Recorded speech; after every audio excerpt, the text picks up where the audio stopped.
Le gouvernement vient d'annoncer officiellement la fin de la PASS et de la LAS. Est-ce que tu pourras redoubler? Est-ce qu'il y aura moins de place? Est-ce que ton dossier actuel compte encore? Si tu es actuellement lycéen en PASS ou en LAS, ce que je vais te dire te concerne directement. Je suis Julien, interne en 8e année de médecine. J'ai vécu la PASSES, la PASS et j'ai vu ce système changer sous mes pieds à de multiples reprises. Alors voilà exactement ce qui se passe et ce que personne ne t'explique clairement. Avec des gros prouveurs, pour rire, ils ont besoin de leur protoxyde. J'aime pas le vrai amour, que les sous trop toxiques, les sous trop de canettes au proxy.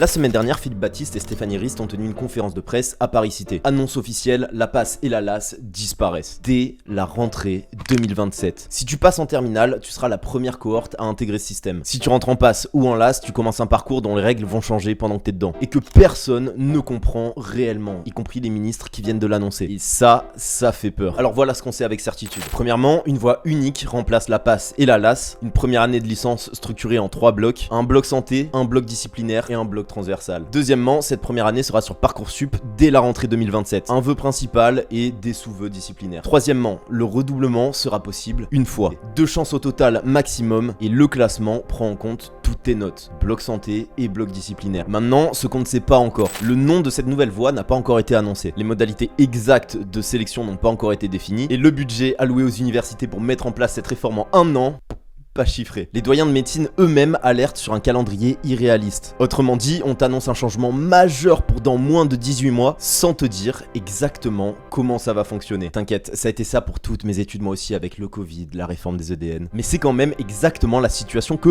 personne ne voulait. Ceux qui ont conçu la PASS et la LAS en 2020, eux aussi avaient des bonnes intentions. 5 ans plus tard, illisible, inégale et abandonnée. La question, c'est pas si cette réforme elle est bonne ou mauvaise. La question c'est, toi maintenant, dans cette situation précise, qu'est-ce que tu fais? Si t'es en PASS ou en LAS actuellement, t'es protégé. Concentre-toi sur ta réussite et pas sur la réforme. Si t'es en terminale cette année, tu entreras probablement dans cette nouvelle voie. Renforce tes bases scientifiques dès maintenant car le niveau d'exigence lui ne changera pas. Et si tu rentres en LAS en 2026, là t'es le profil le plus exposé. Tu commences un système voué à disparaître, alors suis les annonces officielles de près car les modalités de transition ne sont pas encore définies. Dans tous les cas, la réforme change les règles d'accès, pas ce que ça demande pour réussir. Les systèmes changent, les étudiants qui réussissent, eux, ne changent pas. Parce que ce qu'ils ont en commun n'a jamais été d'être dans le bon système. C'est leur capacité à performer dans n'importe quel système. Je crée des vidéos pour aider les étudiants comme toi à performer. Si c'est ce que tu cherches, abonne-toi. Et j'accompagne aussi les étudiants les plus déterminés grâce à un système exclusif de préparation. Si tu veux savoir ce que c'est, commente ou envoie-moi système sur Instagram.